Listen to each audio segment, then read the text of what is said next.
congratulate Mr. Muuka and also the two ladies from Sioma and from Luampa who have resisted the evil scheme of Patriotic Front of buying councillors and giving an impression that there's a ground movement in the Western Province.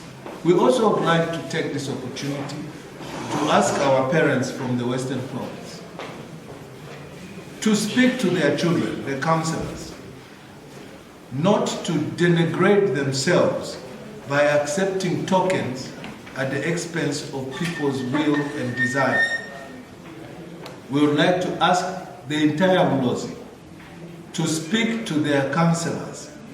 And in doing so, we are also brave enough to indicate that if there are any councillors who wish to leave, we will not stop you. The door is open. It will not shake us. But we have one promise for you.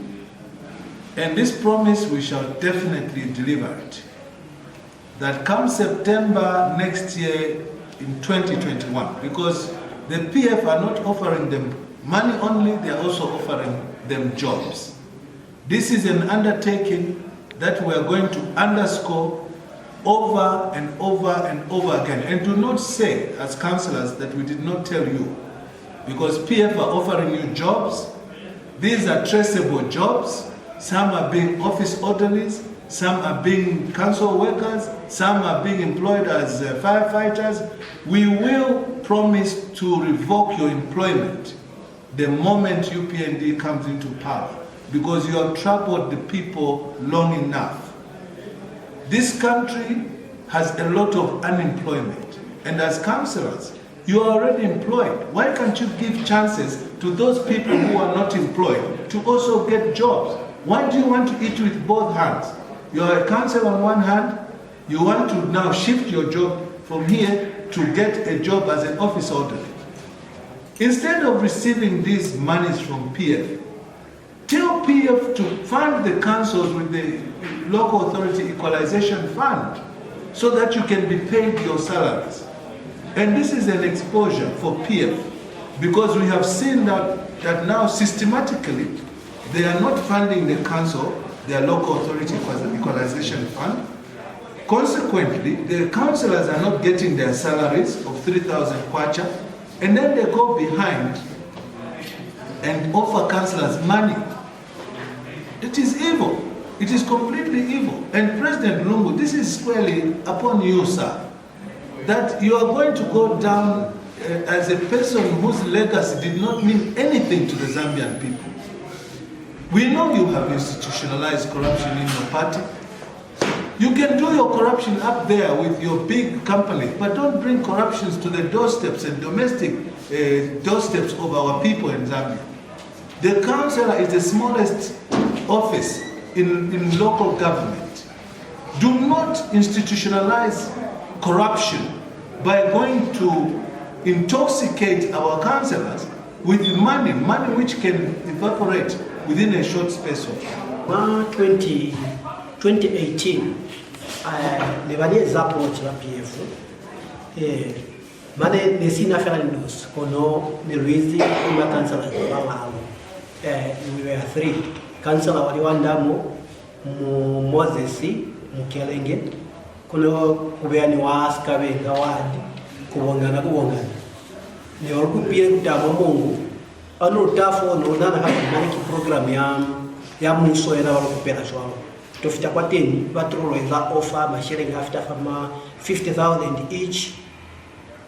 Therefore asamla okuchele kono kufa imangolo akuli ngone ku ipumelela msebezi mwa muso kachwalo kafela na babala luno tezo throw ana ma offer zao then mamulao fa nika kulela chwana boy ni batakuwa mbola kwa councillors baba hizi bana ba hizi resign ngemani resign kuli kapiki ndio ikona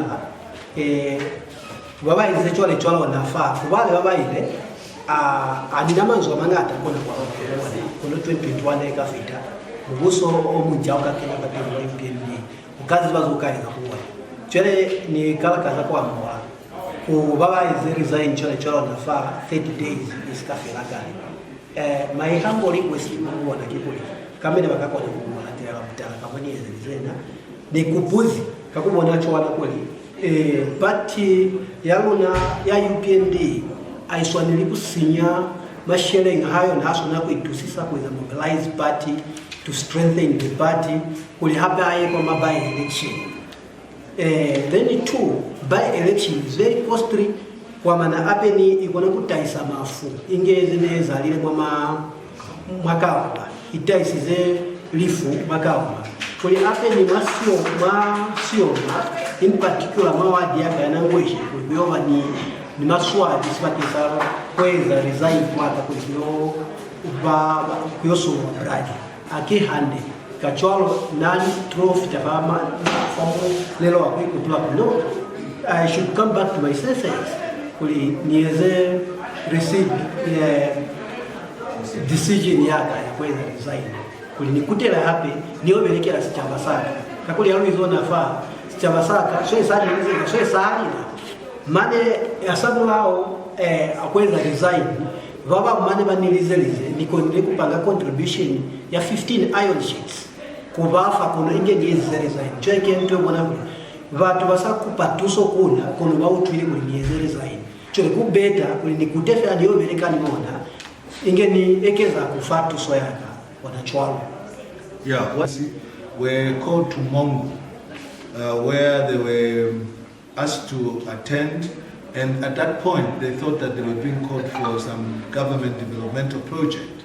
And when they got there, the three honorable councillors were offered 50,000 kwacha each in order for them to defect, to leave their positions, and they were going to be given letters to assist them to get jobs in the government. And these are the jobs, by the way, that we are going to take away from those that have agreed to take. After that, he's also indicated that he's appealing to the other councillors who have taken the same decision, whether by way of collecting money or like him who has not collected any money, to reflect and think through what they have done, because his own reflection upon consulting with his family, they made him realize that under PF, the elections are not elections, it's a battlefront. He gave, cited an example of the many fights, blood that has spilled in by-elections, and he singled out Kaoma where Lawrence Banda died, and he thought that he would not want to put the people of Nangweshi, going by his earlier decision, in harm's way, where when there is an election, now we even record deaths. And he thinks that his conscience has told him to rescind the decision, and using that, he's asking his fellow councillor friends, whether they've got money or they did not get money, to think through their act and come back to their senses and come back to their party. That's what he's basically saying.